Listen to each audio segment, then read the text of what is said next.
മധ്യ യൂറോപ്പിലൂടെയുള്ള ഒരു യാത്രയ്ക്ക് പുറപ്പെട്ടിരിക്കുകയാണ് ഞങ്ങൾ. യാത്രാമധ്യത്തിൽ ഇസ്താംബൂളിലുള്ള എയർപോർട്ടിലിരിക്കുകയാണ്. എത്രാമത്തെ തവണയാണ് ഇസ്താംബൂൾ വിമാനത്താവളത്തിലെത്തുന്നത് എന്നുറപ്പില്ല. കുവൈറ്റിൽ നിന്നും യൂറോപ്പിലെ ഏത് ഭാഗത്തേക്ക് പോകുമ്പോഴും നേരിട്ട് വിമാനമില്ലെങ്കിൽ ഏറ്റവും സൗകര്യപ്രദമായ ട്രാൻസിറ്റ് ഇസ്താംബൂളാണ്. ഇസ്താംബൂളിൽ നിന്നും യൂറോപ്പിലെ ചെറിയ വിമാനത്താവളങ്ങളിലേക്ക് വരെ ഫ്ലൈറ്റുകളുണ്ട്. പക്ഷേ ഞങ്ങളിപ്പോൾ പോകുന്നത് അത്ര ചെറിയ ഒരിടത്തേക്കല്ല.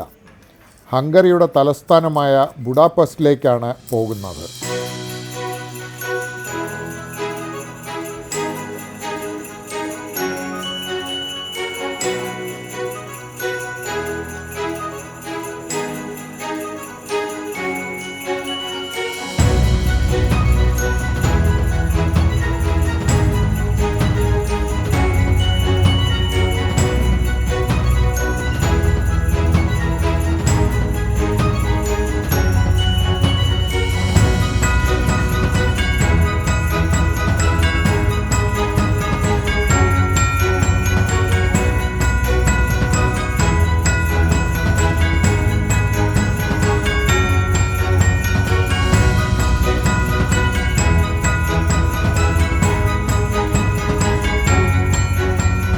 ക്രിസ്മസ് കാലത്തെ തണുപ്പിലൂടെ യൂറോപ്പ് സഞ്ചരിക്കണം എന്നത് ഞങ്ങളുടെ വളരെ നാളുകളായുള്ള ആഗ്രഹമായിരുന്നു. അതാണ് ഈ യാത്രയിൽ കരുതിയിരിക്കുന്നത്. കഴിഞ്ഞ ഡിസംബർ 23-ാം തീയതിയാണ് ഞങ്ങൾ ബുഡാപെസ്റ്റിലെത്തുന്നത്. ഈ യാത്രയിൽ 3 രാജ്യങ്ങളാണ് സന്ദർശിക്കുന്നത്. ഹംഗറി കൂടാതെ സ്ലൊവേനിയയിലും ക്രൊയേഷ്യയിലുമാണ് പോകാൻ കരുതിയിരിക്കുന്നത്.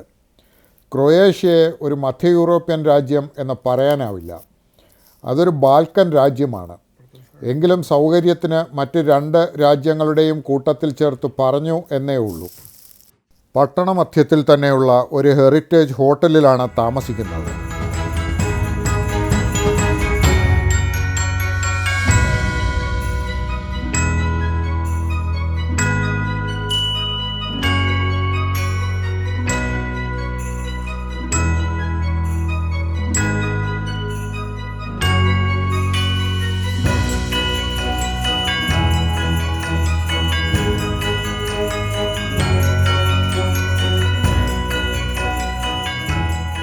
എത്തുമ്പോൾ സന്ധ്യയായിരുന്നു.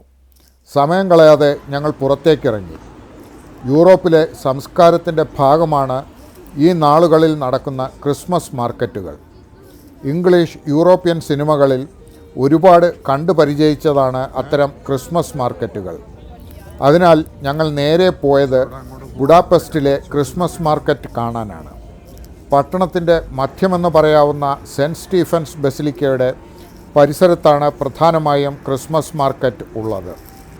താൽക്കാലികമായി കെട്ടിയുണ്ടാക്കിയ സ്റ്റോളുകൾ, വർണ്ണവെട്ടം ചാലിച്ച് നിൽക്കുന്ന പലതരം വിൽപ്പനശാലകൾ, മധുരപലഹാരങ്ങൾ, മറ്റു ഭക്ഷണങ്ങൾ, പല രീതിയിലുള്ള കോക്ടെയിലുകളും മദ്യവും, പരമ്പരാഗതമായ കൗതുക വസ്തുക്കൾ വിൽക്കുന്ന കടകൾ. നമ്മുടെ നാട്ടിലെ ഉത്സവപ്പറമ്പുകൾ പോലെ തന്നെ അല്പം കൂടി വൃത്തിയും വെടിപ്പുമുണ്ട് എന്ന് മാത്രം. പക്ഷേ പ്രധാന വ്യത്യാസം അതല്ല, അത് കാലാവസ്ഥയാണ്. 0-നും താഴെയാണ് രാത്രിയിലെ താപനില. ഒരുപക്ഷെ യൂറോപ്പിലെ ക്രിസ്മസിനെ വ്യത്യസ്തമാക്കുന്നത് അസഹ്യമായ ഈ ശീതമായിരിക്കും.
ഇതാണ് ബുഡാപെസ്റ്റിലെ മാള് റം ടീ.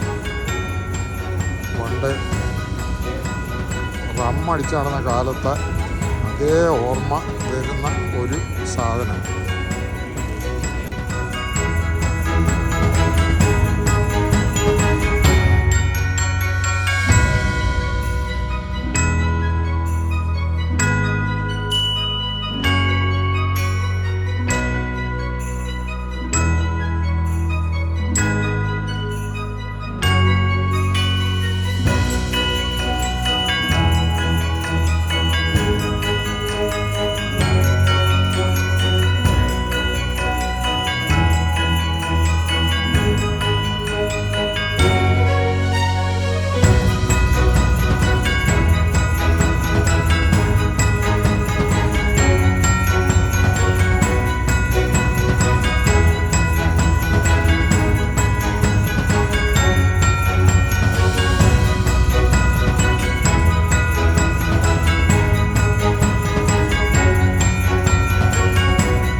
ഞങ്ങളും ഒരു വഴിയോര കടയിൽ നിന്നും ഭക്ഷണം കഴിച്ചു.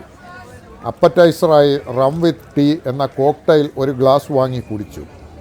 ഡെസേർട്ടായി ഹംഗറിയുടെ തനത് മധുരപലഹാരമായ ചിമ്മിനി കേക്കും വാങ്ങി. സത്യം പറഞ്ഞാൽ അതൊന്നും നമ്മുടെ ടേസ്റ്റ് ബഡിന് വളരെ സുഖകരമായി തോന്നുന്ന രുചിയാവില്ല. പക്ഷെ അത് പ്രസക്തവുമല്ല.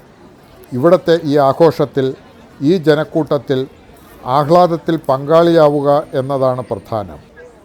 യൂറോപ്പിലെ ഏറ്റവും പ്രശസ്തമായ ഒരു ക്രിസ്മസ് മാർക്കറ്റിലൂടെ നടക്കുന്ന പുതിയ അനുഭവം ആസ്വദിക്കുക എന്നതാണ് പ്രധാനം.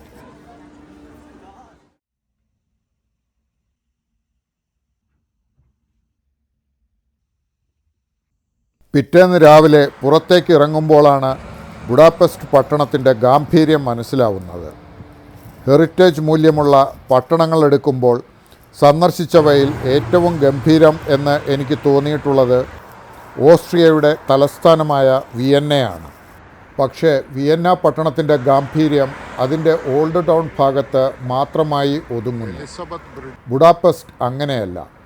അതിൻ്റെ വിസ്തൃതമായ പട്ടണഭാഗം മുഴുവനായും അതിഗംഭീരമായ പൗരാണിക വാസ്തുനിർമ്മിതികളാൽ നിറഞ്ഞിരിക്കുന്നു. വിയന്നയെ കവച്ചു വയ്ക്കുന്നതാണ് ബുഡാപെസ്റ്റിൻ്റെ ഗാംഭീര്യം. ഞങ്ങളിപ്പോൾ ബുഡാ കാസിലിൻ്റെയും ഫിഷർമാൻ ബാസ്റ്റിൻ്റെയും ഭാഗത്തേക്ക് നടക്കുകയാണ്.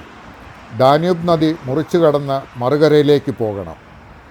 എവിടേക്ക് തിരിഞ്ഞാലും നഗരത്തിൻ്റെ പൗരാണിക ഗാംഭീര്യം കാണാനാവും. വടക്ക് തെക്ക് ഒഴുകുന്ന ഡാന്യൂബ് നദിയുടെ ഇരു കരകളിലുമായി വിന്യസിക്കപ്പെട്ടിരിക്കുന്ന പട്ടണമാണ് ബുഡാപെസ്റ്റ്. പടിഞ്ഞാറൻ ഭാഗം ബുഡ എന്നും കിഴക്കൻ ഭാഗം പെസ്റ്റ് എന്നും അറിയപ്പെടുന്നു. പ്രാദേശികമായി പെസ്റ്റ് എന്നാണ് ഉച്ചരിക്കുന്നതെങ്കിലും ഇംഗ്ലീഷിൽ എഴുതുന്നത് പോലെ നമുക്ക് ബുഡാപെസ്റ്റ് എന്ന് തന്നെ പറയാം.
കാസിൽ ഹിൽ എന്നറിയപ്പെടുന്ന ചെറിയ ഒരു കുന്നിൻ മുകളിലാണ് ബുഡാകാസിൽ ഉള്ളത്.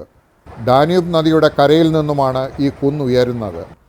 മുകളിലേക്ക് പോകാൻ വഴികളും എസ്കലേറ്ററും ഒക്കെ ഉണ്ട്. മുകളിലെത്തുമ്പോൾ അതിവിസ്തൃതവും സങ്കീർണവുമായ ഒരു കോട്ടസൗധത്തിൻ്റെ മുറ്റത്താണ് നമ്മൾ എത്തുന്നത്. സത്യത്തിൽ വിവരണാതീതമായ ഒരു ഗാംഭീര്യം അനുഭവപ്പെടും. ലാവണ്യത്തികവാർന്ന ശില്പസമുച്ചയങ്ങളും അതിപ്രൗഢമായ കെട്ടിടങ്ങളും ഒക്കെയായി നീണ്ടു നിവർന്നു കിടക്കുന്ന ഒരു പ്രദേശം. എത്ര നടന്നാലും വീണ്ടും വീണ്ടും പ്രൗഢമന്ദിരങ്ങൾക്ക് മുന്നിൽ എത്തിക്കൊണ്ടിരിക്കും. ഒരതിരിൽ വന്നു നിന്ന് നോക്കിയാൽ ഡാന്യൂബും അതിൻ്റെ മറുകരയും കാണാം.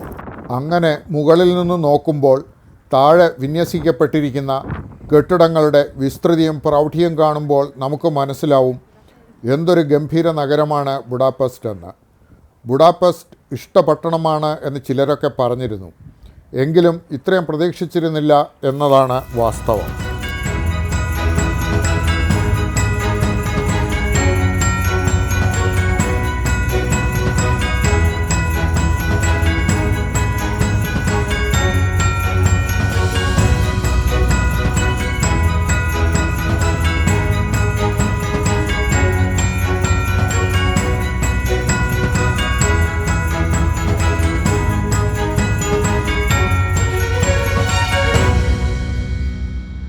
പതിനാലാം നൂറ്റാണ്ട് മുതലുള്ള ചരിത്രമുണ്ട് ബുഡാകാസിലിന്. ഇന്ന് ആസ്ട്രോ ഹംഗേറിയൻ സാമ്രാജ്യത്തിൻ്റെ ഏറ്റവും മിഴിവുള്ള ഓർമ്മയും സ്മാരകവുമായി ഈ കോട്ടസൗധം നിലകൊള്ളുന്നു. മംഗോൾ, ഓട്ടോമാൻ അധിനിവേശങ്ങൾ, അസംഖ്യം യുദ്ധങ്ങൾ ഒക്കെ ബുഡാകാസിലിനെ തളർത്തിയും വളർത്തിയും കടന്നുപോയി.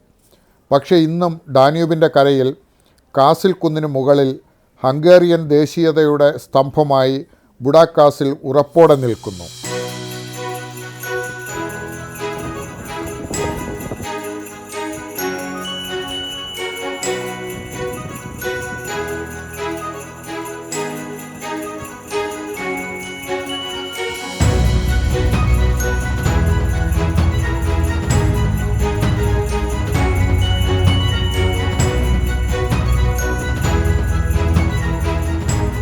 കാസിലിൻ്റെ ഭാഗത്തു നിന്നും ഞങ്ങൾ ഫിഷർമാൻ ബാസ്റ്റിൻ എന്ന സവിശേഷമായ മറ്റൊരിടത്തേക്ക് നടന്നു. അധികം ദൂരത്തല്ലാതെ കാസിൽ കുന്നിന് മുകളിൽ തന്നെയാണ് ഈ സ്ഥലവുമുള്ളത്. ബുഡാകാസിലും ഫിഷർമാൻസ് ബാസ്റ്റിനും ഈ ഭാഗത്തെ ഡാന്യൂബിൻ്റെ തീരവും ഒക്കെ ഒന്നായി ഇന്ന് യുനെസ്കോ വേൾഡ് ഹെറിറ്റേജ് സൈറ്റാണ്. അവിടേക്ക് എത്തുമ്പോൾ ആദ്യമായി കാഴ്ചയിൽ തെളിയുക മത്തിയാസ് പള്ളിയാണ്. 13-ാം നൂറ്റാണ്ടിൽ നിർമ്മിക്കപ്പെട്ടതാണ് ഈ പള്ളി. ഈ കത്തോലിക്ക പള്ളിയുടെ ശരിക്കുള്ള പേര് ചർച്ച് ഓഫ് അവർ ലേഡി എന്നാണ്. ഹംഗറിയുടെ പ്രസിദ്ധ രാജാവായ മത്തിയാസ് കോർവിനസിൻ്റെ പേരിലാണ് പക്ഷേ പള്ളി അറിയപ്പെടുന്നത്. നിർഭാഗ്യവശാൽ പക്ഷേ ഈ നേരത്ത് പള്ളി സന്ദർശകർക്ക് പ്രവേശനം അനുവദിക്കുന്നില്ല.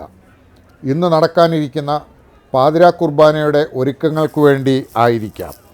ഈ ഭാഗത്തെ പ്രധാന ആകർഷണം പക്ഷേ പള്ളിയല്ല, ഡാന്യൂബിനെ അഭിമുഖീകരിച്ചുകൊണ്ട് വിശാലമായി നിർമ്മിച്ചിരിക്കുന്ന മട്ടുപ്പാവുകളുടെ സമുച്ചയമാണ്.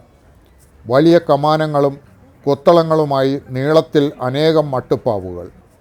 ഡാന്യൂബിൻ്റെയും മറുകരയിലെ പെസ്റ്റ് പട്ടണത്തിൻ്റെയും ആകാശക്കാഴ്ച തരുന്ന അലങ്കൃതമായ ടെറസുകൾ. താഴേക്ക് ഡാന്യൂബിൻ്റെ തീരത്തേക്ക് ഇറങ്ങിപ്പോകുന്ന പടവുകളും വഴികളും. സവിശേഷമായ ഒരു നിർമ്മിതി. ഈ നിർമ്മിതി ഇവിടെ വരുന്നതിനു മുൻപ് ബുഡാകാസിൽ ഉൾപ്പെടുന്ന ഭാഗത്തെ സംരക്ഷിച്ചിരുന്ന കോട്ടയുടെ ഒരു ഭാഗം ഇവിടെ വരെ എത്തിയിരുന്നു. അതിൻ്റെ സംരക്ഷണ ചുമതല ഇവിടുത്തെ ഒരു മത്സ്യത്തൊഴിലാളി സംഘത്തിനായിരുന്നു. അതിനാലാണ് ഫിഷർമാൻസ് ബാസ്റ്റിൻ എന്ന പേര് വന്നത്. മത്തിയാസ് ചർച്ചും ഈ മട്ടുപ്പാവുകളും ഇന്ന് ബുഡാപെസ്റ്റിൻ്റെ ചരിത്രവും സാംസ്കാരിക പൈതൃകവും പ്രതിഫലിപ്പിക്കുന്ന ഒരു പ്രധാന സ്മാരകമായി മാറിയിരിക്കുന്നു. അപ്പോഴേക്കും ഉച്ചഭക്ഷണത്തിനുള്ള സമയമായിരുന്നു. ഞങ്ങൾ അടുത്തുള്ള ഒരു ഭക്ഷണശാലയിൽ കയറി.